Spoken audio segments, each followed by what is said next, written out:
Hi everyone, welcome to our channel Vennela tailoring. ఇది వచ్చేసి 4 to 5 years baby గర్ల్కి సరిపోయే మెజర్మెంట్స్తో కుట్టిన క్రాప్ టాపు. చూడండి, స్కర్ట్ వచ్చేసి ఇలా కుట్టాను. వేస్ట్ దగ్గర పట్టీ వేసాను. బాడీకి ఏదైతే వచ్చిందో క్లాత్, ఆ క్లాత్తో వేస్ట్ దగ్గర పట్టీ వేసాను. అలాగే ఎలాస్టిక్ వేసాను. చిన్నపిల్లలకి ఎలాస్టిక్ అయితే ఈజీగా ఉంటుంది కదా, వేయడానికి కానీ తీయడానికి కానీ. బాడీ క్లాత్తో వేస్తే షైనింగ్ ఉంటుంది, బాగుంటుంది అని చెప్పి ఈ పట్టీకి లోపల వైపు మాత్రం సాటిన్ వేసాను. ఎందుకంటే బాడీకి దగ్గరగా ఉంటే ఈ వర్క్ వచ్చింది గుచ్చుకుంటుంది అని చెప్పి లోపల వైపు అయితే సాటిన్ వేసాను. చూడండి, ఇది వచ్చేసి ప్లెయిన్ ఆర్గాంజా స్కర్ట్కి వాడిన క్లాత్.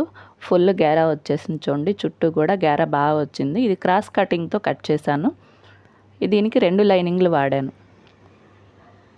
ఒకటి సాటిన్, ఒకటి కాటన్, 2 లైనింగ్లు వాడాను. కింద పీకో చేసేసాను నీట్గా. క్రాస్ కటింగ్ వచ్చినప్పుడు పీకో చేస్తే చక్కగా నీట్గా ఉంటుంది. ఇలా వంకిలుగా వచ్చి చక్కగా అందంగా ఉంటుంది పీకో చేస్తే.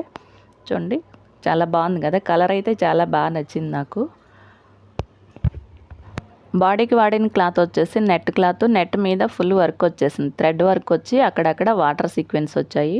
ఈ వాటర్ సీక్వెన్స్ మామూలు సీక్వెన్స్ లాగా చిరాగ్గా ఏం అనిపించవు. చిన్నపిల్లలైనా కూడా ఈజీగా వేసేసుకోగలరు వాటర్ సీక్వెన్స్ అయితే. చూడండి, షైనింగ్ ఫుల్ వర్క్ వచ్చేసింది. షైనింగ్ బాగుంది. ఫ్రంట్ సైడ్ వచ్చేసి స్క్వేర్ నెక్ ఇచ్చాను. బ్యాక్ సైడ్ వచ్చేసి బ్యాక్ కూడా స్క్వేర్ నెక్కే, కింద మాత్రం బౌ ఇచ్చాను. చూడండి, సాటిన్ క్లాత్తో పెద్ద బౌ ఇచ్చాను. చాలా బాగుంది కదా బౌ. అది బ్యాక్ సైడ్ వచ్చేసి ఓపెన్ ఉంటుంది. ఇక్కడ హుక్స్ వస్తాయి. హుక్స్ కాజాలు కుట్టాల్సి ఉన్నాయి.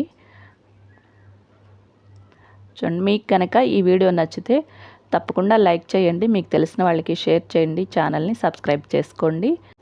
డ్రెస్ ఎలా ఉందో ఒక కామెంట్ అయితే పెట్టండి. కటింగ్ స్టిచ్చింగ్ మన ఛానల్లో ఉందో ఒకసారి చూసేయండి. Thank you for watching.